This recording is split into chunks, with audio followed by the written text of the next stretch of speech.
Docteur, il y a quelqu'un ici? S'il vous plaît?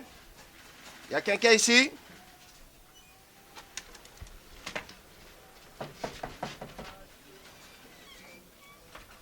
Oui? Bonjour. S'il vous plaît, Nazoluka, papa m'a violé. Papa m'a violé? Oui. Problème? Même pas, juste là pour la c'est un beauté. Ah bon? Ah, je suis son fils. Non, il n'y a pas de problème. Ben, moi, c'est au mari. Et sur moi? Oui. Là, on voyage et puis on a besoin de monnaie. Là, on est comme monnaie. Ah, mais vraiment, ce problème est d'accord, c'est pas grave. Non, pas du tout, il n'y a pas de problème. Il n'y a pas de problème. Sur ça, il sait que bon, le coup est pas au mari. C'est à outil, il bande en boca. Oui.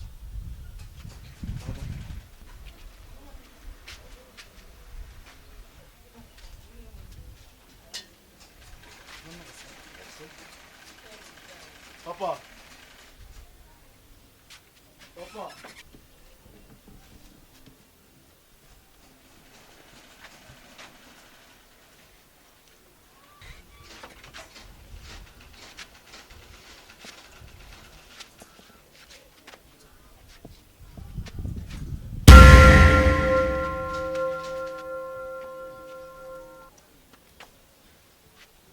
Bonjour. Bonjour.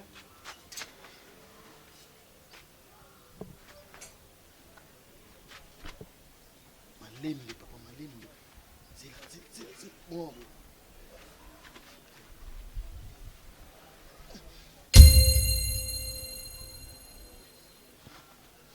Vous allez travailler le kit, hein?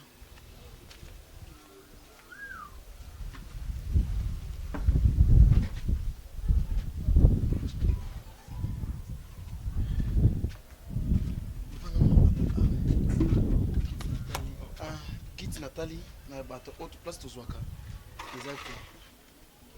C'est bien. Papa, à lobby. Vous allez bien?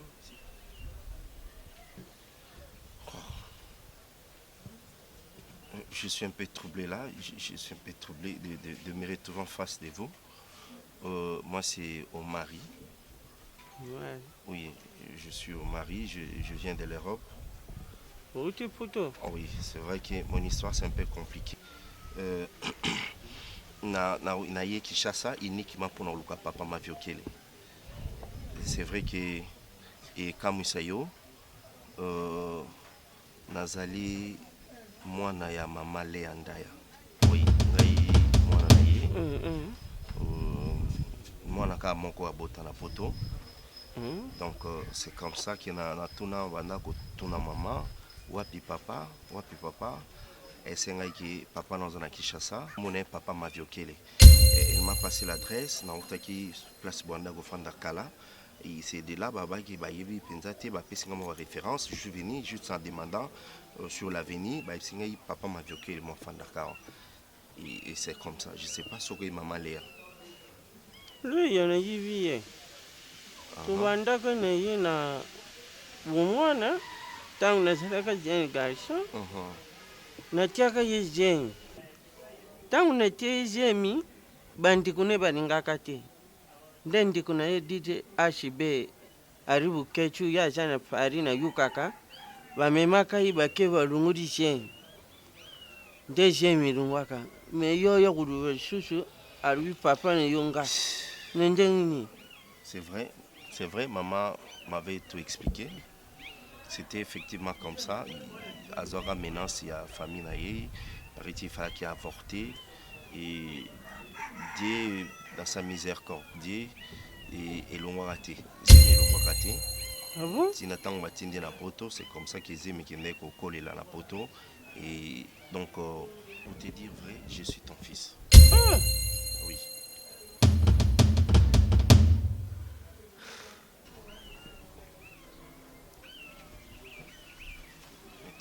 Cet état, je suis un peu bouleversé là. Qu'est-ce qu'il y a? Abeli Kala? Nobela. ntango nabimi na polisi na kasio na bana bapekisaki yo koloba mingi yaya na yo atuni baproblème. Enes oyo yaya na bino yaya na bino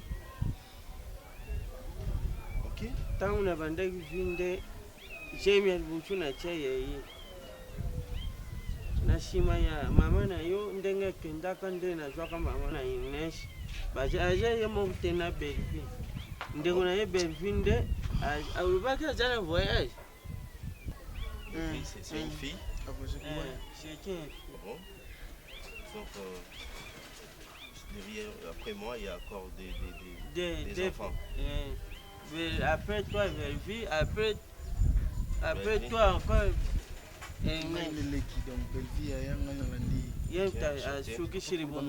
Asukishiri bomo atata na vino ye. Voilà, papa est... Siko jo fanda wa.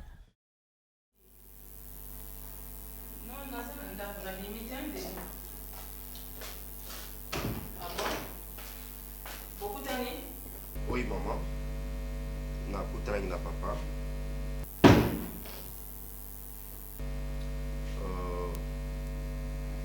Mais la moni na ba condition vraiment déplorable. Dans la santé bien té. Oh. Azan était bien té. Ouais, il faut mon place papa Zovanda, c'est triste, je te dis. Donc, cadre mon il n'a pas oublié aux hommes. C'est trop sale, ça pue, je ne sais pas comment les gens peuvent respirer dans de tels endroits. D'accord, Manzanza. Pour tu as un niveau en appoigné. Papa est passé dans AVC. Ah oui, papa c'est qui a AVC. Oh. Hein? Oui, hein, c'est ça. Donc c'est pourquoi j'avais souhaité le plan d'harmonie. Donc à tout prix, on a envoyé, on a fait interner à côté de l'hôpital, on a dit on va soigner. Et bah s'il faut, qu'est-ce qu'il faut faire? Ah. Donc le beau qu'on a le colo. Oh mon Dieu. Ouais. En tout cas, Lucas, qu'on a vu à l'hôpital, et comment on a vu belé. Boluki hôpital moko bien basa soina et puis basa la kibe bakine. Mais je crois que de demain déjà, il faut entamer déjà des marches là, il y a pour ramener à l'hôpital. Bon, mais ça fait très longtemps, ça ne pouvait pas manquer, hein. Et ça fait très longtemps. Il a des enfants, il y a une fille et puis un garçon. Le garçon né à Monaki, c'est un jeune garçon, hein. Il est aussi comme moi. Et puis la fille née dans la monité. Le cas hôpital à Mounene, balandation est très bien. Le problème, c'est aux gens soucis au benginga problème exact. Ouais, je peux me battre là bien, hein? Problème t'es. Ok, bisous chérie, je t'aime beaucoup. Omar, mi batte là, on est Afrique, ils ont pototé. Mi batte là très bien. Hein? Pourquoi t'as une distraction qu'on a été? Ok, n'importe quoi. Non, benga, yo peux me le logo parce que ça va crédit. Non, benga, bisous, bye.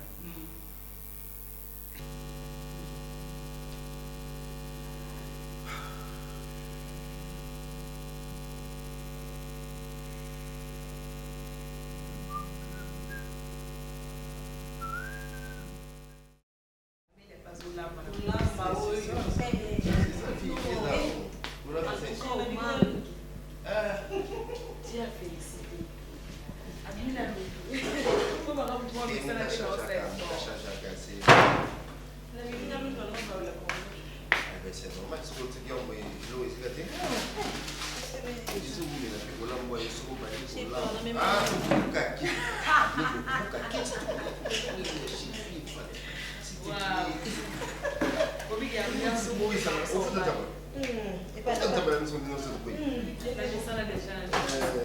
Lisa, kolambeza mosala.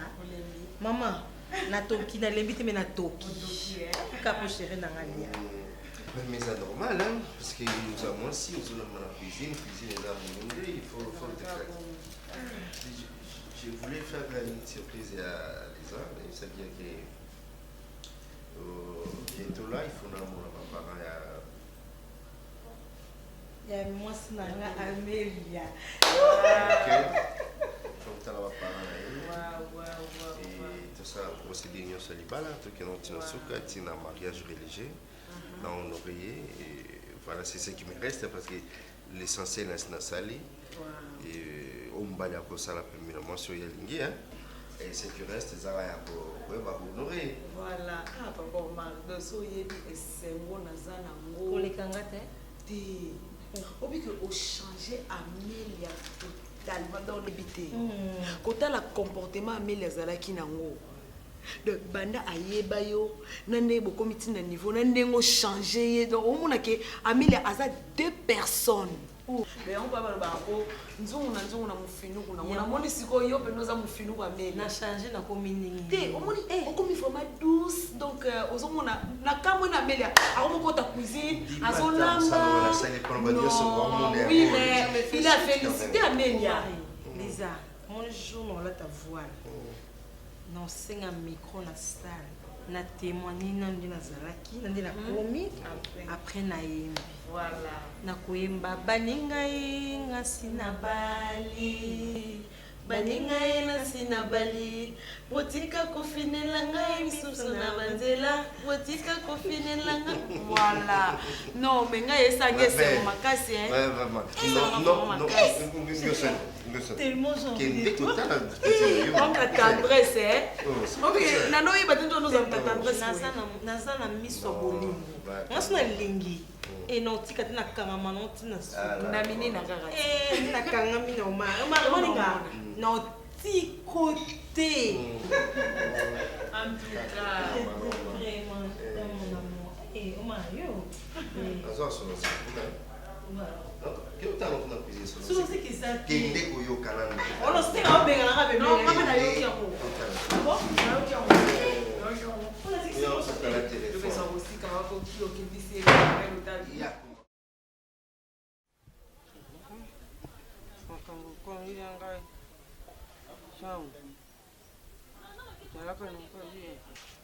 Makambo kwa vile ngai mwana na ngai. Papa, pardon. Kaka huyu. Papa, pardon. Laisse-lui s'exprimer. Azoyu kaka. Oui, Nazoka, il faut le voir parce que Ndaka c'est hulu quelque chose à bombakat na il faut bien ça. Il faut assez. Tika ngana sero. Tu voulais dire alors, il lui expliquer. Donc ça papa. Via ma souffrance et les gars qui trop. Moi na combattre na niveau na yemba na baba. Potolia suna yembi nze moi kala bakabelinga moto yolia. Papa pour na yebande ko arranger te, abande ko sepela te. Bien grand azo musala atomba te pa muta malamu. Azo musala pa fi mo boye. Na ebiti na benga inani. Azana ina ko expliquer te. Fi on a maltraité papa à mort. Je me suis papa ya on a ma bota na mukongo ya mai moto. Non, c'est pas vrai. Abwakela mai moto na mukongo. Quoi? Le problème où ils allaient dans la sensité. Donc c'est cette fille-là qui a cela papa comme un état ou comme une. Vite et titesse papa continue qui. Oui, la fille. Ce n'est pas possible. Il paraît-il soit avec Obungi sa bijou na ye. On a yé mutayiba qui bijou les aki papa. Non. Bah bêta papa comme pas possible quand. Après on a alors la vérité papa soit na été. Bah torturer la façon sur la vérité. A comment tu niveau quand ça papa. Kaka pas la vérité loko do andi mai loko asaliti. Papa qui est prison na AVC na sala AVC na parquet avant qui est prison. Après avec le temps ba yo yeba ki bijou na ye, mutayiba ki onza ki petit frère na ye. C'est vrai. Et c'est quoi papa ça il nous prend papa? Attends le logoute. Le logoute mon. Attends un franc à pesati. Attends traitement. Papa ya Bien. quand tu as kena porté disparu, a kena lu kambongo pona papa, til lelo amona na raté. Amona na raté. Cette fille Azaka na Kishasa. Aza awa ngani na tikalo muna ndaku na ete mais aza awa to banda kutana juste Ndaku na na ba mwa- manger to banda ko samba. Écoute. Aza awa papa na yi place azalaka. Je vous promets, je mettrai tous mes moyens afin que cette fille-là, elle va payer oignon sur ça, il n'a pas parlé. Ah, foutre. Lokola, mon père était innocent. Et puis, il y a un sale comportement. Elle s'est permis comme ça, mon père, jusqu'à cet état. Ah, foutais. Niveau babeta papa. Niveau ba tortira, il faut C'est que pas tu un mawa. problème. T'es soin à Écoute, pamba. De demain, je viens dans un papa pour te guérir dans l'hôpital. Tout l'année là-bas, soigné. Et puis, il faut que vous le remplaciez. C'est pas normal d'habiter dans de tels endroits. Ce n'est pas humain. Quand tu es en aérosogali, Tout banano, il y a papa. Comme ça, tout à la mambo, il y a belle vie. Docteur, alikuwa kufanya mevanga kinie. Réunion soit au banda. Kinie. Faut banda au kiné, faut la kiné pour le boko. Là, le colo. Hein? Déjà, l'habitant, tout comme hôpital, bah, nous, bon, ça.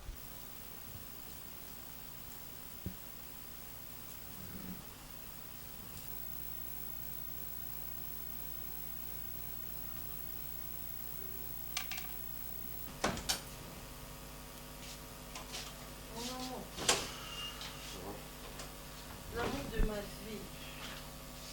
Chérie. C'est bon.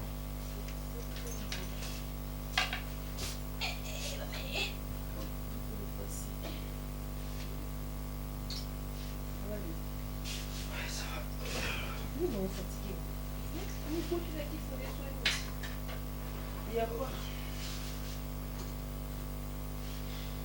Mon mari. Nini yango? Et l'homme est plus maintenant. Non, ça va. Alors quoi? Mon mari, je prends mes alliés, bisangana ça moi aussi na yo. Eh? Il y a un problème. Mon mari, problème ni.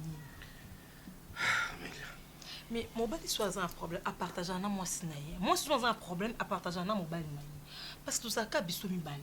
S'il y a un problème, il bisangana yeba. Je ne suis crois là pas, pour toi. Je ne crois pas ce que je vis, moi. Je n'arrive même pas à comprendre. Est-ce que c'est vrai ou pas? On m'a remonté au tchanga mal à l'aise.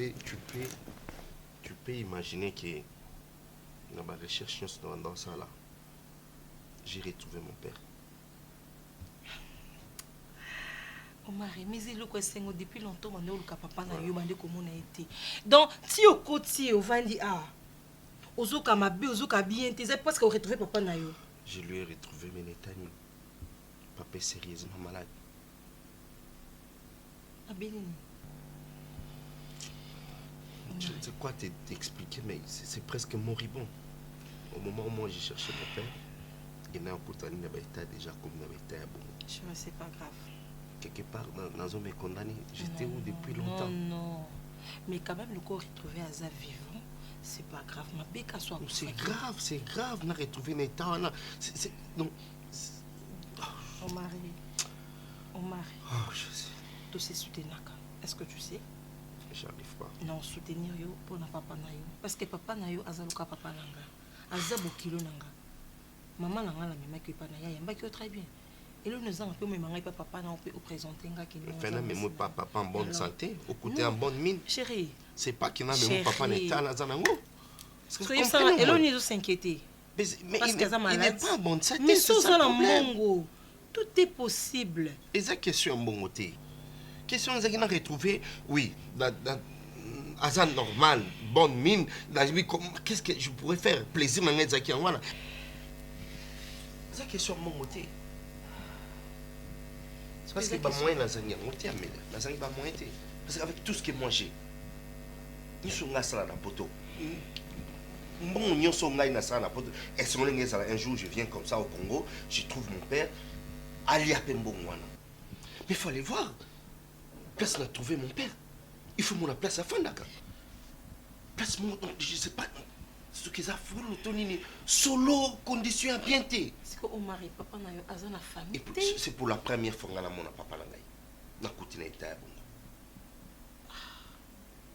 Allez-y imaginez tout ça. Que yemba liboso mon papa na yo okutia za malade yango zobila na place nini place ozo vendre na za place montaku ko fada ti montaku vivre na place wana ti. Omar c'est bon lokolo moneza vivre pas de problème Omar. Toyebini to sa to sungai mabe soko yeki okutia za akufa ndesi le mal yango wana loko za vivre za problème ti papa yango nde s'inquiéter nango eh Omar olosepela kutu moto bandi koluka bandaka olomona te momoni ye même si aza malade eza nzoto ya misu peut-être eninganaki to nini ça va passer chérie. C'est ça à manger. Est-ce que vous vendez beau de nous là est-ce que c'est papa donc moi quand on a pembeni oui le belo il le côté je n'ai pas dit ça.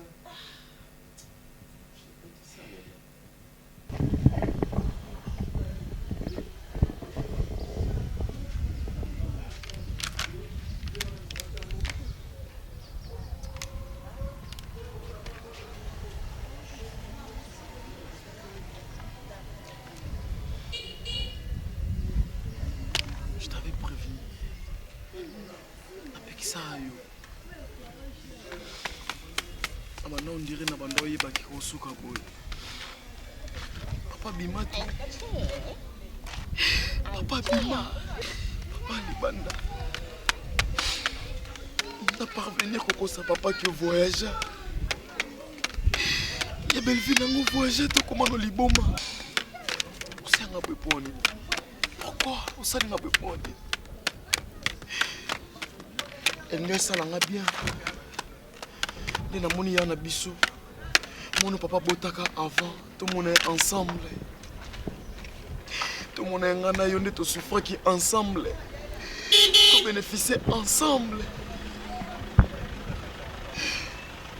Papa bota. Abota avant. Abota biso. Papa balingana maman abotaka. Aujourd'hui mon angwa uti poto yo lukae. Yozate. Bela nanga ozate. Na parvenir ko bomba, ko mali bomba na ko sabango ki. Au voyager, or que voyager te. Non dima, na accepter au boy. Sio nanga zaka na Monaco. Malgré betano on a Monaco, na ba koza. Na ba koza. Je crois mon Dieu, un jour ni ba oyo au salon susté. Hein? Oyo eza susté. Oyo ka bien. O bonga. On va t'aider non. Tu veux tomber. Tout ça n'est. Il a toujours un ndako hein. Tokendako. Webi ndako tokendako. Comme on est au mari. Comme on est au mari. Aza bien. Hein, tu as melo. Asi melo. Tiko ba mangate. Mangale kino. Iya kalakoyo. Mangale kino. Iya kalakoyo. Dans la zone na ngande yo. Eh ba tu wapi mama wapi mwana. Ponga mtu akande ngimo. Kasi famille. Papa ngolo ba. Yo osala différent. Bazomona mama na. Aya bandolo bote ya zo batata mosi na ye. Menzi ba oyebi jour wana nazoleka awa bavoisin na bino wana balobi oza mokonga te mwana nga zwa vi na bomwana fille de chance d'abord comme c'est mokolo na bino amene dans tout ça maman nini lisusu bokilo na yo mama ces derniers temps aza bien te kolia kote malonga ndeti aningi kolia te donc likambo nini Omar depuis au tapoto n'est-ce que pendant le koluka papa na ye mais oyebisaki ngaka azwaki akutanaki na ye déjà na eta nini mama nga kutu namoni eteni façon mobali azoexplike nga ndenge akuti papa na ye aza gravement malade azona na place moko ya solo ya sali te donc papa na azovivre bacondition oyo akoki kovivre na yango te donc on sentiment mobile azo expliquer mais na passe na motema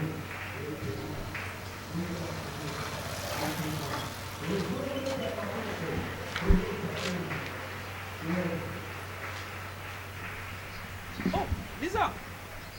Oh Lisa, ça va? Ça fait longtemps. Wow. Non, viens. Mais ça fait longtemps Lisa. Mais nalobi nazolo ba kutunga mo je n'ai pas sur les makila au sens hein. Hier namoni na Facebook namoni adresse mo komis Lisa Bradley. Jedley, Bradley. ouais, n'a changé. Oh, Lisa. je suis très content. Très content de te répondre. Mais kala simbate bon to sani. Oh, so simbite faut mon anara. Quand c'est simbate to kamona. Ndeni bavina. Ben bavinanga, je te dis sincèrement, on dirait délivrance quoi. Ya solo. Ouais. Ben c'est délivrance pas na bino mi balé. Pas na biso ben ndeni. Non mais Théo banana. Non, po yangai eza. Théo lo banana na bomina ya kopina yo banana ya yo. OK, yangai eza que na change de vie, na koma calme, paisible ndenge balobaka. Donc maintenant naza marié. Ah bon? Oui, naza la moitié nandaku et puis je fais ma... Singate. Mais ça fait longtemps non?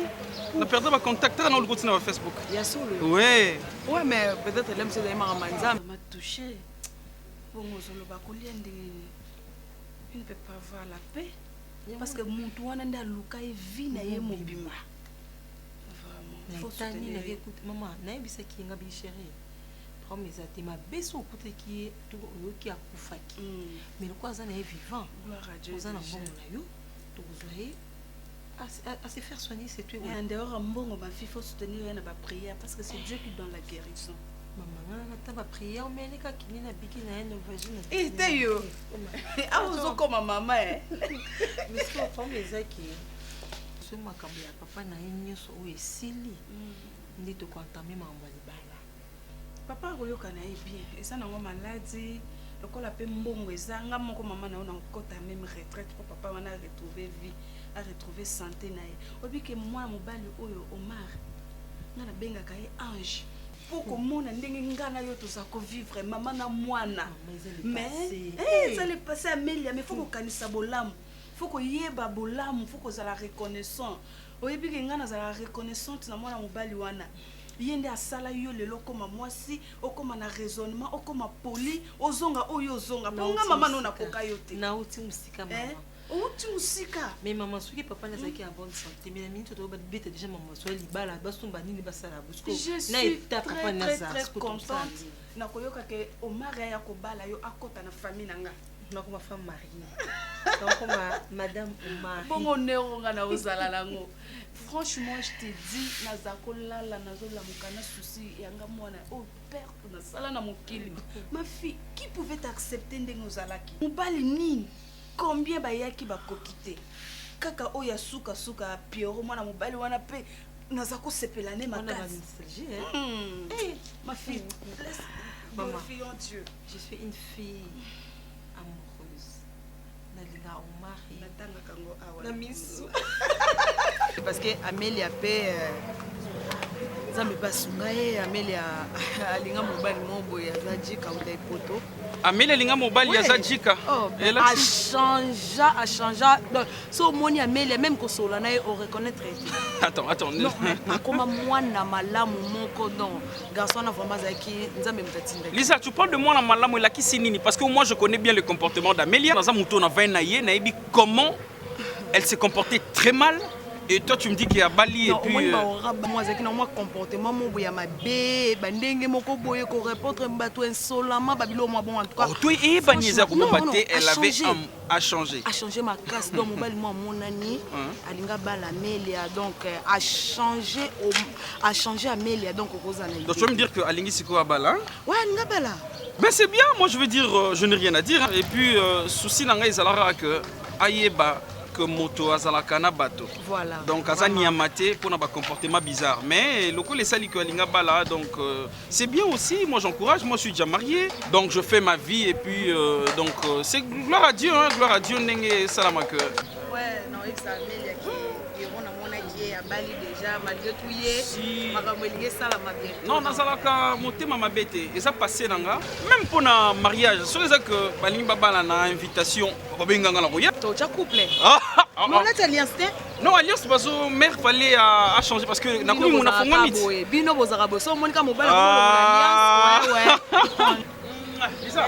Na Facebook car combien ngani. Car na jet left Friday wana. Non, on a changé comme Lisa. Ah Lisa. Lisa Diassi. Je suis très content, je te jure hein. Oh, très content.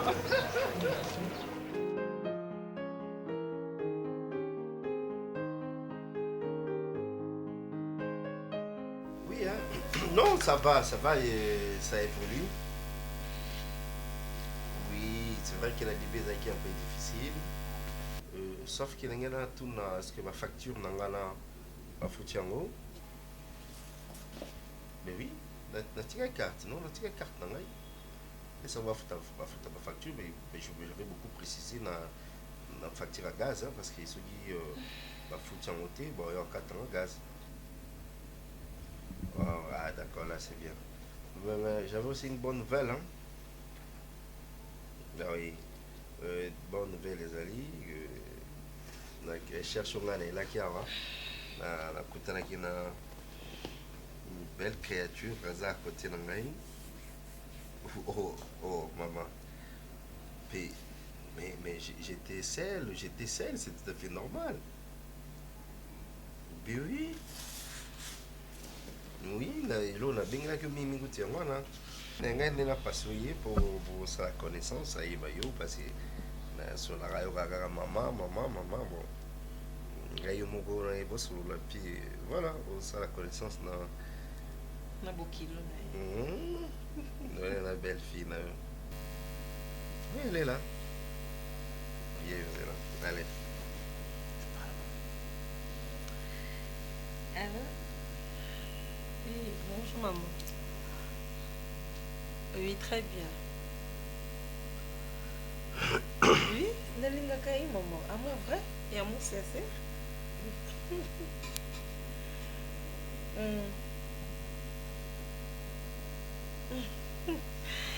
Même pas maman.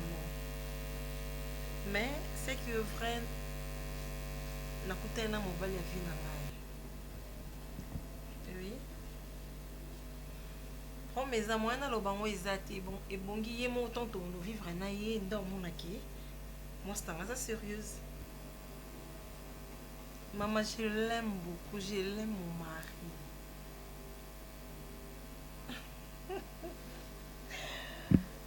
Oui. Non, t'inquiète maman. Donc, na lambela kaye, na linga kutu même pas qu'il y a un restaurant. Yes, maman, oui. Yo, nga chene ya ba deuxième chene e. Nga mona lamba maman. Na soki pa na mbali na nga bilamba na e makambo tout. Ça là au moins ça là pas mobile. Oui. C'est bon. Oui maman. OK. Pas de problème. C'est bon. Non, tu es une agence ngamoko ba mayebo ba mbinzo ba mbisa okakanga bon ensemble là de ma part. OK. La zone c'est le mari. Maman, qui me crédit à passer, hein? S'il te plaît, non, rappelez-vous plus tard sur au crédit à WhatsApp. Allez, bisous. Allez. Allez. Maman, c'est gentil. Je suis. Donc, pour l'instant, déjà, c'est fini.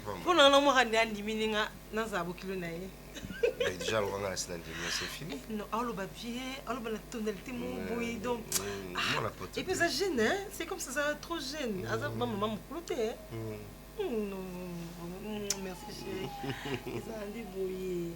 Ben c'est ça. Allez, soyez dans les sacs. Bon, je fais un tour là. Hein?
Il y a un problème? Tu dis rien. Mani? Après tout ce que tu as fait, toi, tu dis rien. Après tout ce que tu as fait, toi, tu dis rien. Elle a fait quoi? Quand frère. Nyonso na relata aussi à papa. C'est la fille qui a fait ça.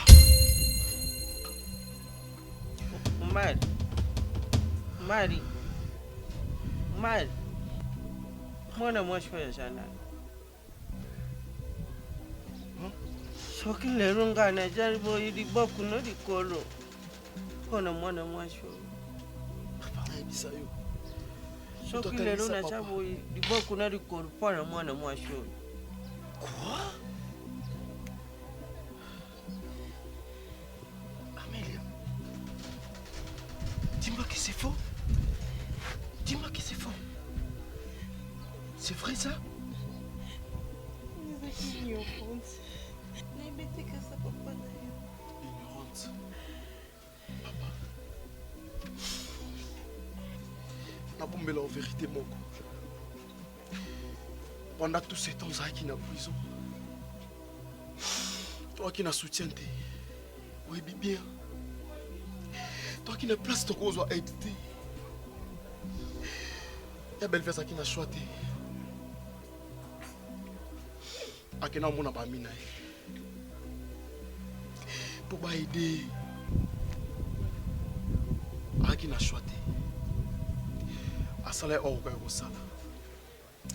Les retours dans la soirée ça petit non épisode qui a voyagé kenda boy pour nous le aide na yo. C'était faux. Ce qui est vrai, il y a belle vie.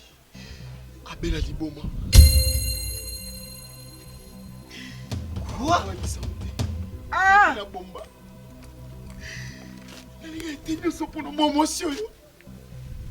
Ils sont pour Papa.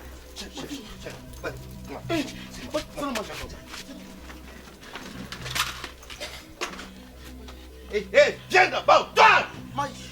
Papa. Il m'a dit. Papa.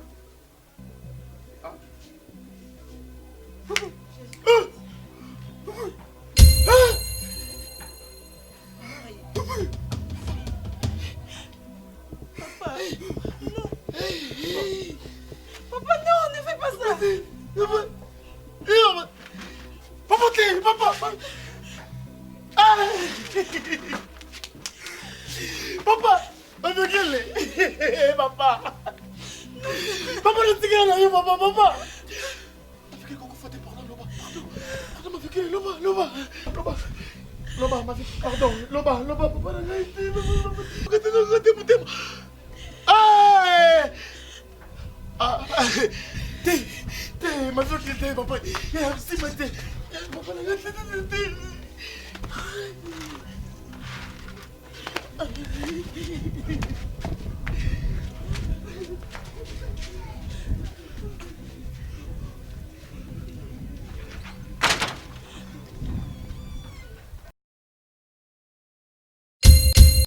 Vincent Chilu Zaïd issu dans Samoni. Samoni est très important pour nous tout aux à niveau de Libanda et Congo. Pour nous négo aux à Congo aux à la province. C'est-à-dire Samo est concerné Bino. Samo Kitoko pourquoi parce que tant que vous avez Libanda, il y a Kinshasa, dans bateau aux en Afrique, aux en Europe, aux en Asie, aux en Océanie, aux en Amérique, dans bateau aux en province. Tant que vous avez Kinshasa, objectif à l'Ebosso, pour vous la pour atteindre bien, il faut vous aller si comme l'âme au Yabamino. C'est-à-dire qu'il faut avoir la place à l'Ebosso au Lala et Kitoko.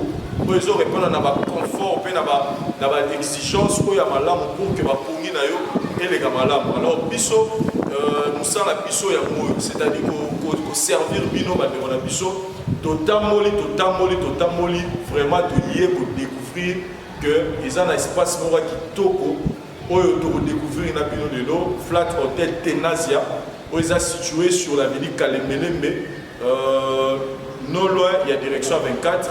c'est-à-dire awa toye to présenter bino yango moni tolobaka mingi ya flat adoyo sa no présentation yango c'est-à-dire ko découvrir yango na ngai na bino elongo totala flat yango eza ndenge nini eza na makambo nini na kati ensemble na biso tokobala nanu awa c'est-à-dire bino bandeko ozoya kovanda awa mingi eza na problème ya parking donc nazobala no kopresente bino ke flat tenance ya liboso oza na parking ezopermettre bino bituka na bino evanda na bacondition moko ya malamu sikoyo tozokende totala nanu réception ya pamba ya flat tenance donc tozokende malembe voilà tozoévolue donc awa réception na biso yango ya hotel flat hotel tenazia voilà nazomaka na installé donc avec toutes de bonnes conditions c'est-à-dire sécurité eza tout eza ok ils vont permettre de nous avoir dans les meilleures conditions. Et donc, on a bien précisé le sous-sous. C'est très important parce que biso de ma chance à matin où il y a beaucoup de bozalaka. C'est-à-dire dans la côte c'est comme si dans la Dubaï. C'est-à-dire climat dans nous ya pamba, c'est-à-dire confort où ils ont il y a flat hotel Tenazia. Donc c'est comme si je suis à l'étranger. Donc c'est comme si dans la communauté. Donc je vous rassure que Tenazia vraiment c'est le meilleur. Tout dans le restaurant. Voilà le restaurant, il y a Tenazia. Killer Kilis. Vincent Chiluise. Killer. Oui, papa. Je te retrouve ici. Oui. Par rapport au Kajoni. Là où nous sommes, Tenazia, il a vraiment pas rapide de retrouver le bonheur. Bandeko bazana musika o badutaka moke na cuisine na biso et puis badutaka na buffet. En tout cas, je parie qu'il faut faire confiance ici parce que ici vous allez retrouver Babylone le roi Mando, vous retrouvez le roi Koba, c'est tout ce qui est la République démocratique du Congo, richesse nango et ça awa. Donc nous vous rappelons que Tenazia ils allaient appartement et qu'ils ont un appartement équipé, ils ont la salle de fête, restaurant VIP où nous sommes à l'intérieur. Ils sont situés sur l'avenue Kalembelembe numéro 256, non loin il y a avenue 24 novembre. Et aussi il faut préciser que ma night club, service traiteur et puis location, il y a pas véhicule. Vincent Tulis. Là on vient de vous montrer le restaurant, maintenant tout qui est dans la chambre, vous allez voir dans le confort, c'est-à-dire il n'y a pas pareil. Donc, tout qui est de tout le monde.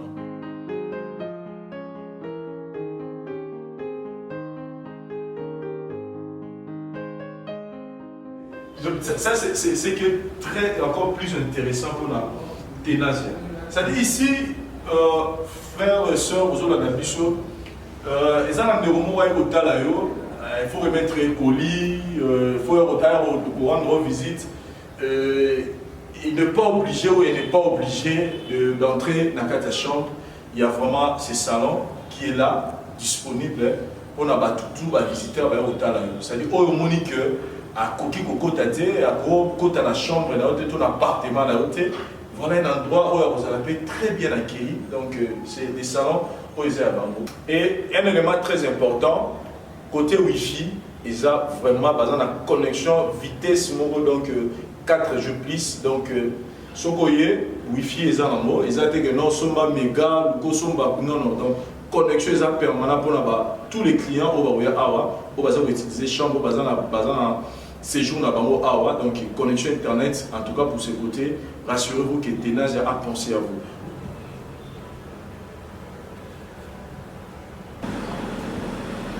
Voilà donc pour le bas, Vincent Chiluise à nous, le Banéka peut-être pas le bas, mais là vous voyez que j'avais vraiment raison et je continuerai à avoir raison quand il s'agit de parler de Tenazia, Flat Hotel de Tenazia, Awa, nous avons la chambre à louer. C'est-à-dire, nous mettons aux hommes, c'est pas des lits où ils ont que là, les hommes n'ont ça la passe, non. C'est-à-dire que vous allez dormir dans de bonnes conditions. C'est-à-dire c'est comme si... Franchement. J'en ai en fait. Non, c'est pas notre lit, c'est le lit du client. C'est le lit du client qui nous regarde. Non, on monte son lit, on n'a pas le droit de... Excusez-nous, hein, parce que... voilà. Et puis, nous avons un élément très important, ce garde-robe. Wow. Ça, c'est pour vous. Donc, Wow. Et le centre. il y a aussi déjà des cintres à l'intérieur qui vous permettent de bien conserver vos habits. Mais ne vous inquiétez pas, même si c'est chiffonné, le courant est permanent. 24 heures sur 24. Nous avons le groupe, nous avons le panneau solaire et puis nous avons l'électricité en troisième lieu. Vous comprenez quand je dis les SNEL en troisième lieu. Donc on commence d'abord par les panneaux, le groupe et puis les SNEL à la fin. Voilà. Et puis, vous aussi gardez vos documents ici. Hein. Il y a la clé pour vous. Donc, il y a la clé. Tout est bon. Et là au coin? Les chaussures. Quand je vous avais dit que même si vous chiffonné, ne vous inquiétez pas parce que c'est déjà prévu pour vous. Donc, il ne faut même pas vous démarrer à Binokuna. Et puis, voilà, il y a vraiment de l'espace pour garder vos trucs. Il y a quoi encore? La cuisine. La partie importante en tout cas. Et puis, tout ce qui va suivre. Et puis, ce qui est un peu différent là-bas, flat tout le monde c'est que dans la chambre, vous ne verrez jamais ça. Mais ça, donc vous avez d'abord le restaurant en bas qui vous permet de. Il y a au lit, il y a au main, et à mon père, ça rappelle le matin, tu te réveilles, bon, tu n'as pas envie de sortir, mais tu as envie de grignoter quelque chose qui leur. La cuisine est là. Et je pas que dans cette cuisine, il y a encore beaucoup bien de bonnes choses. Un micro-ondes. Et en dehors de ce micro-ondes, pensez aussi à un réfrigérateur. Là où vous auriez à mettre vos histoires à l'intérieur de façon que les alacas malilés. Et les batteurs, et là, regardez, il y a des verres, il y a des tasses, il y a tout, en tout cas pour vous qui nous regardez à ces instants, vous pensez aussi à un passadeur. Passadeur veut dire, on va repasser, et pas y voir aux oies. Ici, là, on va repasser. Parce que ici, vous aurez la précision. Hein. Et ça, quoi, à terre, tout ça, moi, caïque, tout ça, les putas. Mais ça, non. Ici, ça passe encore une fois pour tout. Ça, c'est. Et puis, il y a un bijou dans la commune à Lingouala. Que vous, le bateau à Lingouala, vous devez vraiment bien protéger. Hein. Ça, c'est pour prendre le thé le matin. Donc, c'est déjà. C'est pas. Ils ont à mon côté, c'est belé. Mais quand on prend le thé, il faut signifier, Vincent Chihuise. Il faut tout simplement signifier quand on va prendre le thé. Il y a aussi ce qu'on appelle cafetière. Ça va servir à mettre un bon café, une bonne dose d'eau, et après, une tasse de café. Et puis, c'est pour papa chez la père, porcelaine. Bon, on peut fermer ici, hein. On peut fermer. Et puis, il y a des poèmes. Il y a des poèmes. Donc, en fait, Vincent, ça c'est pour ceux qui adorent. Hein. Les yeux, cuisses et autres. Et aussi. Ah, ok. Mais il y a tout à l'intérieur, il y a des ustensiles. Ah, ok. Ok. Voilà, je comprends maintenant. Il faut demander. Hein. Ah bon? Il y en a, c'est deux. Ils ont mis balai. Voilà. Donc déjà avec ça, le matin, ça passe. On peut fermer. Non, il y a aussi le plateau. Voilà. Voilà, donc. National. C'est pour rappeler. Voilà. On peut fermer. Ah, oh maman, pas comprendre. Voilà.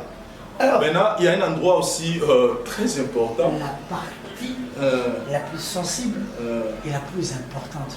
Les naissances. Voilà.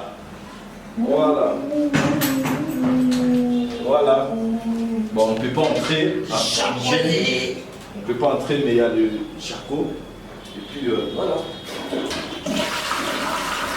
Et je souligne que côté Kosokola, tout ça, il y a moto, il y a bio, donc pour ça, ne vous inquiétez pas. Oh non, on a la moto, la poto, Voilà, tout est vraiment clean pour vous. Alors, Vincent, je parie que la partie la plus clean est cette douche dont nous parlons, mais aussi un lieu de repos où il y a l'aération naturelle qui passe. Je veux, moi, personnellement, vous faire découvrir ce qu'on appelle... Est-ce qu'on peut bélir? Ouh, quelle aération, là! Et bien voilà. Vous en avez la suite. Flat Hotel Tenasia. Parce que là, on vous a montré, ils avaient juste les chambres, cuisine, mais là, maintenant, tout ça, la carte suite. Et ce qui est encore très intéressant, c'est que Killer, c'est. Donc, juste fauteuil, là, divan, enfin, comment tu sens? Le tissu, plutôt le mousse. Je manque de mots. Je sens qu'on est bien reçu. Et puis, ça s'apaise en fait. Le fait de s'asseoir dit tout. Quand tu t'assois, tu dis enfin. Non, en tout cas, chers amis, au Bozoté à la Bichot, à travers le monde, au côté de Bakou, dites-vous que désormais pour vos voyages, pour vos séjours à Kinshasa, il n'y a que André César Moko, Flat Hotel Tenasia, situé sur l'avenue Kalemele, numéro 256, dans la commune de Lingouala. Nolo est à 24, ça dit Nolo à 24 parce que déjà 24, ça vous permet que des villes, que des partout, vous voulez fonctionner, même à n'importe quelle heure, vous pouvez rentrer. Il y a aussi la sécurité, ils ont assuré. Et là, parce que la cuisine, c'est la même chose. Cuisine, c'est la même. Sauf qu'ici, il y a plus d'espace. Parce qu'ils ont plus d'espace. Ils peuvent mettre mon toit là en bas, je m'attends à y vraiment ébélé. Et là, sur le couloir. Ok, on y va. Et juste dans Namboa, c'est tout ça dans lié d'aisance. Lié d'aisance, jacuzzi. Jacuzzi, on va la français. Voilà. Il y a vraiment tout est bon. Je manque de mots pour vous décrire la beauté, les conforts que vous avez à Flat Hotel Tenasia. C'est comme si on a déplacé Dubaï à Kinshasa. Si vous voyez, chambre suite ses alliés, Moutourotigi Nassé, restaurant les alliés, mais vous avez aussi terrasse où ils ont permettre aux hommes pépé naturel. Surtout les soirs comme ça fait du bien. Beauté! C'est-à-dire, nous, quand on dit des choses, on ne dit pas des choses pour vous faire plaisir, non, on dit des choses vraies. Donc là, on est dans la salle de fête Tenasia, située sur l'avenue Kalemelembe, numéro 256, non loin, il y a commune, et non loin, il y a avenue 24 novembre, non loin, il y a direction Mouchi, Kakanakasika, tu vois, donc bijoux, il y a Lingwalango, il n'y a pas deux, j'ai dit bien, il n'y a pas deux. Na kati ya commune à Lingouala. Donc ça dit confort qu'il est ici. Obligé. Donc il pose son ena bandela sous mariage. Pour beauté à salle non. Donc d'habitude c'est OK ba fête. To mesana car na kati ya salle la fête tout le monde va tirer bino buffet et abato ngambu yango buffet abato koto yango. Mais vous avez remarqué que on irait zater. Ils ont mon en tête. Si on a un balananga, je vais leur montrer où buffet ça. Suivez-moi. C'est-à-dire, il y a la salle, mais je vais vous montrer maintenant là où on va réserver le buffet. Une particularité. Mais il ne faut pas tricher. Hein. C'est une originalité de Tenasia. Donc voilà. Je vais tout le monde à la film.